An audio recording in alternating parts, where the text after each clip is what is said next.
Hello दोस्तों, आज की इस क्लास में हम लोग पढ़ने वाले हैं क्लास 10th फिजिक्स का तीसरा चैप्टर का महत्वपूर्ण ऑब्जेक्टिव प्रश्न। दोस्तों, तीसरा चैप्टर का नाम है विद्युत।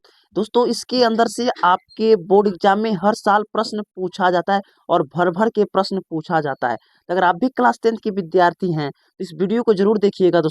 दोस्तों आज की इस वीडियो में टोटल हम लोग 25 ऑब्जेक्टिव प्रश्न को देखने वाले हैं और 25 जो ऑब्जेक्टिव प्रश्न है बहुत ही महत्वपूर्ण है।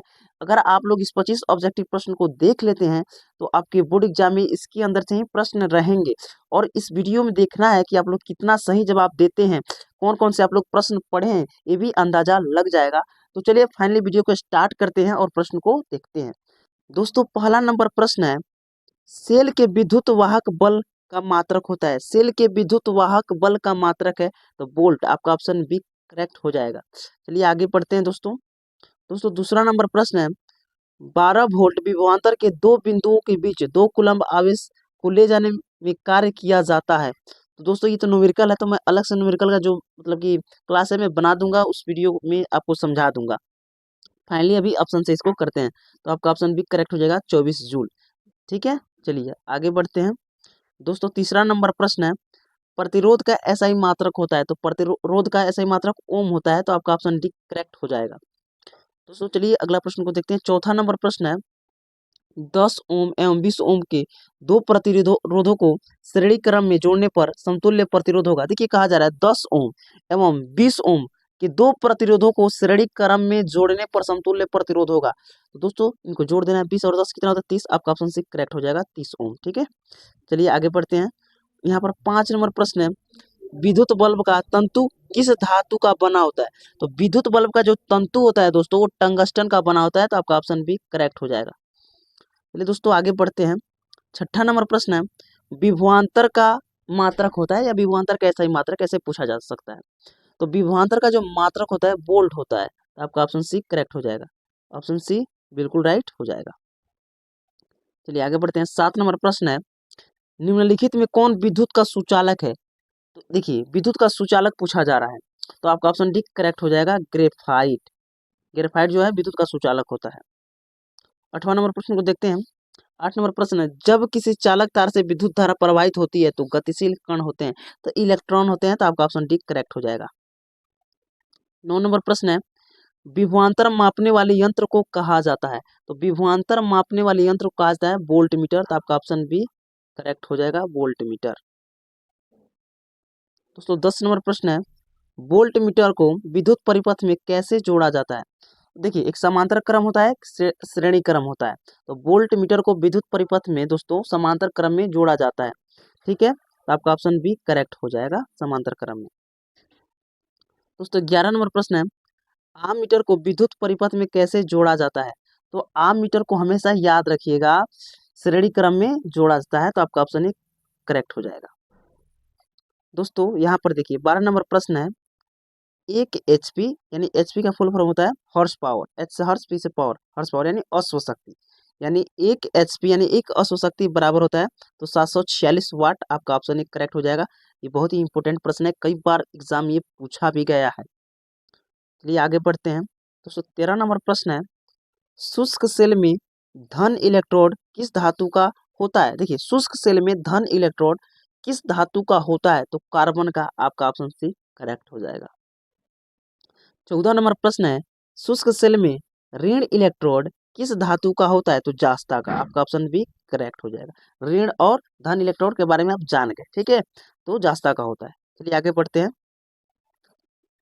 15 नंबर प्रश्न है, एक जूल का मान होता है। एक जूल का मान कितना होता है, 0.24 कैलोरी। आप याद रखिएगा, तो आपका ऑप्शन बी करेक्ट हो जाएगा।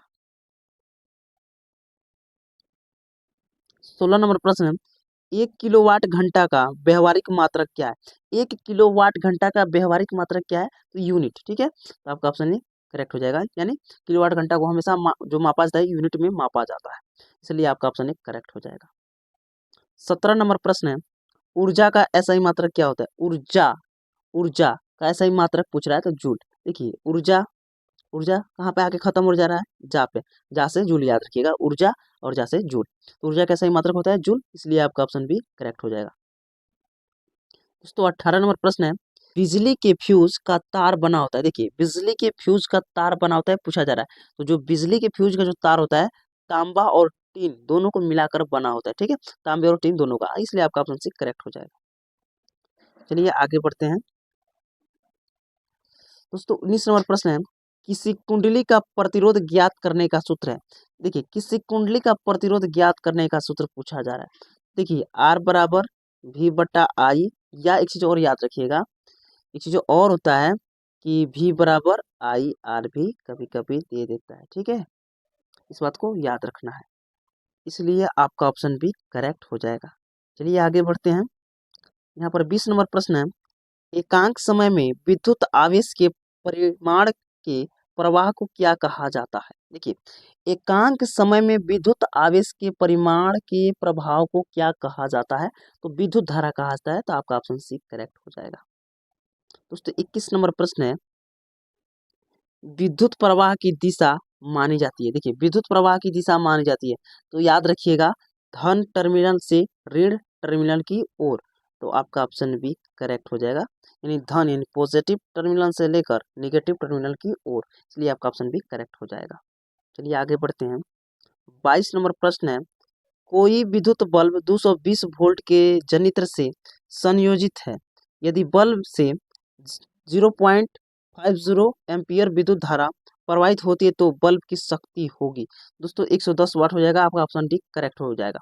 जितना भी न्यूमेरिकल है इसका मैं अलग से वीडियो बनाऊंगा, तो उसमें समझाऊंगा, क्योंकि मैं इसमें जल्दीबाजी में समझाऊंगा तो आपको समझ में नहीं आएगा, क्योंकि इसके लिए आपको बेसिक को जानना जरूरी होता है, ठीक है। चलिए तो दोस्तों 23 नंबर प्रश्न है, किसी विद्युत परिपथ में परिपथ के प्रतिरोधों को परिवर्तित करने के लिए किस युक्ति का उपयोग किया जाता है, तो आपका ऑप्शन सी करेक्ट हो जाएगा, धारा नियंत्रक एवं प्रतिवर्ती परिवर्ती प्रतिरोध। देखिए यहाँ पर साफ देखिए, स्पष्ट देखिए, कहा जा रहा है किसी विद्युत परिपथ में परिपथ के प्रतिरोध को परिवर्तित करने के लिए किस युक्ति का उपयोग किया जाता है, तो धारा नियंत्रक का और परिवर्ती प्रतिरोध का, इसलिए आपका ऑप्शन सी करेक्ट हो जाएगा, ए एवं बी दोनों। दोस्तों 24 नंबर प्रश्न है, विद्युत धारा के तापीय प्रभाव का उपयोग किसमें नहीं होता है। देखिए नहीं का बात किया है, ठीक है, विद्युत धारा के तापीय प्रभाव का उपयोग किसमें नहीं किया, सॉरी किसमें नहीं होता है, ठीक है, तो विद्युत पंखा में, तो आपका ऑप्शन डी करेक्ट हो जाएगा। चलिए दोस्तों आज का लास्ट नंबर प्रश्न 25 नंबर प्रश्न, ठीक है। 25 नंबर प्रश्न है, किसी विद्युत धारा के सतत तथा बंद पथ को क्या कहते हैं। बहुत ही इंपॉर्टेंट प्रश्न है, इस बात को ध्यान दीजिएगा। कह रहा है किसी विद्युत धारा के सतत तथा बंद पथ को क्या कहते हैं, तो विद्युत परिपथ कहते हैं, इसलिए आपका ऑप्शन एक करेक्ट हो जाएगा। आई होप कि दोस्तों आप सभी को यहाँ तक अच्छा से समझ में आया होगा, फिर भी कमेंट में जरूर अपना राय बताइएगा कि आप आज का क्लास कैसा लगा। तो फिर मिलते हैं एक और नई वीडियो के साथ, तब तक के लिए जय हिंद, वंदे मातरम।